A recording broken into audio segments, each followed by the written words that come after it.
Panipat police ने sector 40 में harmony Holmes real Heights के निर्माणाधीन फ्लैट्स के मामले में ठगी करने वाले आरोपियों में से एक आरोपी को गिरफ्तार कर बड़ी कामयाबी हासिल की है।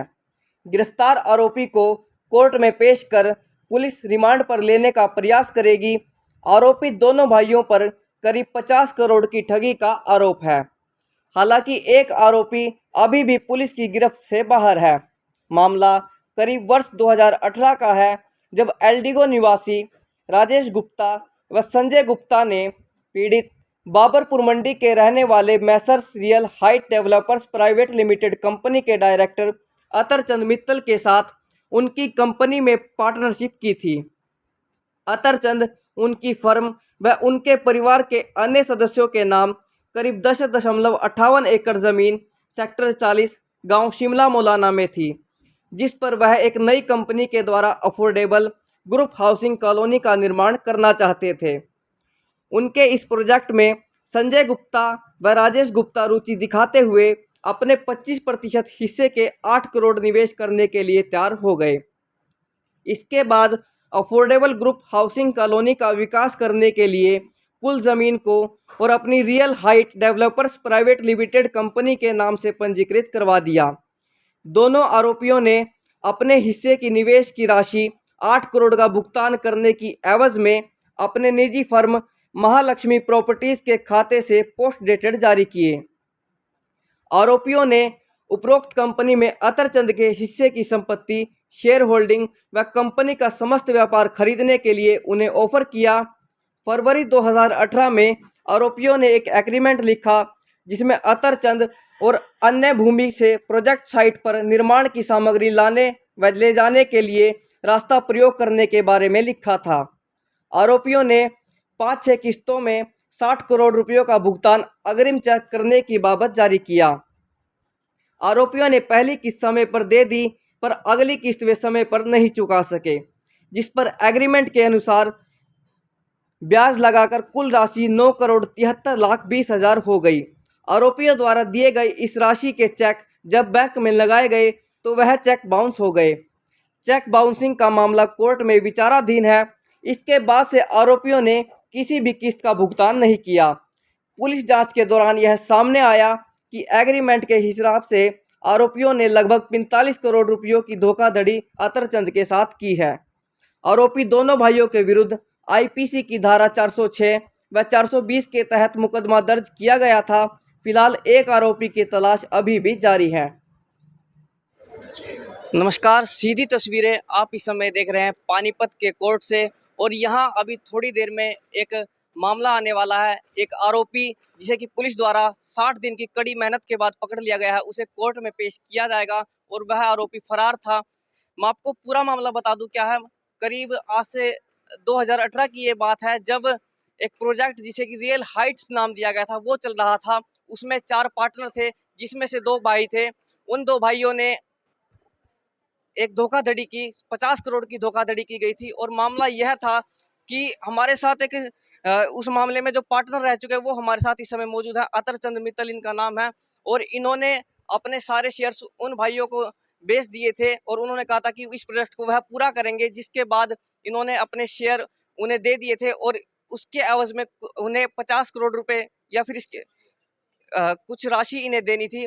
और शुरुआत में उन्होंने जो चेक दिए वो तो इनके पास हो गए, लेकिन बाद के चेक्स बाउंस होने लगे, इनकी राशि इन्हें नहीं मिली, जिसके बाद ये इकोनॉमिक सेल में गए और इन्होंने मामला दर्ज करवाया। उसके बाद यह मामला सेशन कोर्ट और उससे होता हुआ हाई कोर्ट तक गया, और उस मामले में आरोपी पाए जाने के बाद जो दोनों भाई हैं वो फरार चल रहे थे, जिनमें से एक को आज पकड़ लिया गया है। 60 दिन की कड़ी मेहनत के बाद पुलिस ने उसे पकड़ा है और अब कोर्ट में उसके विरुद्ध मुकदमा चलेगा। तो जो पार्टनर थे जिन्हें धोखा दिया गया है, उनके साथ पार्टनर थे इस विषय में, वो हमारे साथ उपस्थित है। आइए उनसे जानने का प्रयास करते हैं। सर, कब का मामला है? 2018 का मामला है ये जी। और हम हरियाणा का स्कीम थी जो प्रधानमंत्री जो है उसके तहत हमने एक प्रोजेक्ट एल्डिको में बनाया था, जिसके आवाज में वो पहले भी फ्लोर बनाते थे। वो कहने चाचा हम इसको बना लेते, आप अपना सामान बेच लो। हमने कहा कोई बात नहीं। हमें हमें उन्होंने चेक दे दिए। चेक 2 चेक उन्होंने हमारे पास कराए शुरू के। उसके बाद उन्होंने चेक फेल करने शुरू कर दिए। हमने उसके मामले फिर कोर्ट में लगाए चेक। कोर्ट में लगाने के बाद उन्होंने एक चेक के में तो उन्होंने अपने 138 में बेल भी करा रखी है। उसके बाद कोरोना आने के बाद कोर्ट थोड़ा धीमा चल रही थी, तो हमने फिर पुलिस में इनकी कंप्लेंट करी। इकोनॉमिक सेल में उन्होंने फिर सारी 2-3 महीने की तहकीकात करने के बाद इनके खिलाफ 406 और 420 का केस दर्ज किया, जिसके एवज में हमारे 45 करोड़ की अपने कोर्ट फीस भी लगा रखी। तो ये 50 करोड़ ब्याज सहित हुए हैं। ब्याज समेत हमारा एग्रीमेंट में ब्याज भी था। उसके समय हम आज के दिन हमारे 50 करोड़ रुपये हैं उनकी तरफ।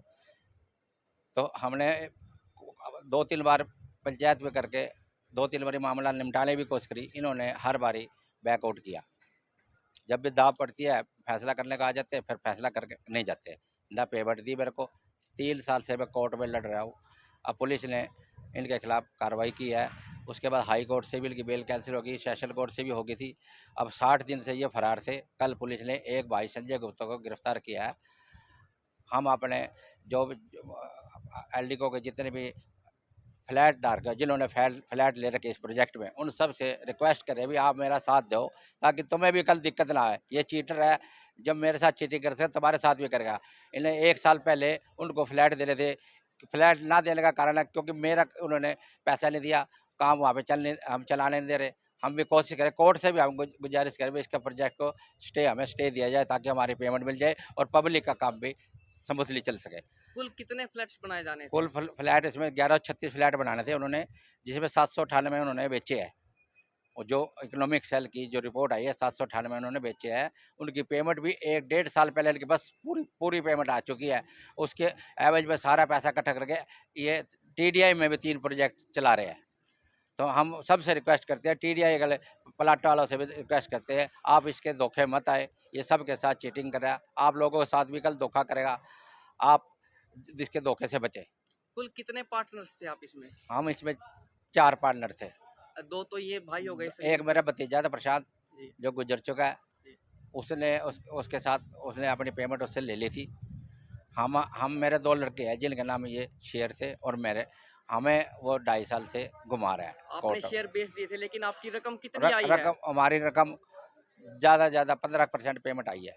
85% हमारी पेमेंट बाकी है। तो यदि आप 50 करोड़ का अब अनुमान लगाए, तो 50 करोड़ में से 15% की यदि हम बात करें, तो कह सकते हैं कि 7.5 करोड़ रुपये आया है। अभी कितने का मामला बचा हुआ है? हमने आज से 9 महीने पहले कोर्ट में 45 करोड़ की कोर्ट फीस लगाई थी। आज के दिन हमारे 50 करोड़ रुपये बैठते हैं। कोशिश की है, प्रशासन ने भी कोशिश की है। तो पुलिस की कार्रवाई से आप खुश? पुलिस की कार्रवाई से खुश है। 60 दिन का समय लगा। चलो 60 दिन का टाइम तो लगा जी। आजकल अंडरग्राउंड हो गया जी, कोई भी कुछ भी कर सकता कोई। पुलिस ने अपनी तरफ से पूरी कोशिश की है, और अब उन्होंने कल इनको गिरफ्तार किया। तो एक भाई अब भी फरार है। बेल ना मिलने के कारण ये फरार हुए हैं। अभी कहीं कोशिश कर रहे होंगे, हो सकता है। तो कोशिश तो जो पैसे वाला आदमी है जी, हमें कोशिश तो कर ही रहे अगला। अच्छा, अब आपको कुछ उम्मीद हुई है कि आपके पैसे वापस आ जाएंगे, क्योंकि करोड़ों का हम मामला तो है? आज प्रशासन से भी रिक्वेस्ट करें जी, कोर्ट से भी रिक्वेस्ट करें भी इनको रिमांड पे दिया जाए और हमारे पैसे दिलाए जाए। या उस प्रोजेक्ट में आपके शेयर वापस मिल सकते हो, आपको पैसे आने का कोई माध्यम? वो जैसे भी प्रशासन चाहेगा, मैं उसी हर तरीके से तैयार हूँ। प्रशासन के साथ मैं सहयोग करूँगा। कोर्ट भी कोर्ट में भी अगर फैसला करना चाहते हैं, कोर्ट जैसा कोर्ट चाहेगी मैं वैसे भी तैयार हूँ जी। मेरा सामान वापस दिलाना चाहे मैं सामान भी वापस लेना, मेरे पैसे दिलाना चाहे मैं पैसे भी वापस लेने, जैसे कोर्ट चाहेगी मैं तैयार हूँ जी। जैसे प्रशासन चाहेगा मैं जब भी तैयार हूँ जी। हर तरीके से मैं प्रशासन को शौक कर रहा जी। नाम बता दीजिए। अतरचंद मित्तल मेरा नाम है जी। अंकुर मित्तल और मनीष मित्तल मेरे लड़के हैं, जिनके हमारे तीनों के पैसे हैं जी। देखिए, 50 करोड़ का यह पूरा मामला है। ब्याज लगा के 50 करोड़ हुए हैं, और कुछ पैसे इन्हें जो शुरुआती 2 चेक थे उनमें मिल चुके थे, लेकिन उसके बाद चेक बाउंस होने प्रारंभ हुए, और जो धोखाधड़ी का मामला वह कोर्ट में गया। पहले इकोनॉमिक सेल में इसकी शिकायत की गई थी, उसके बाद सेशन कोर्ट से होते हुए यह मामला हाई कोर्ट चला गया, जहां पर भी उन्हें बेल नहीं मिली, उन्हें दोषी करार दिया गया।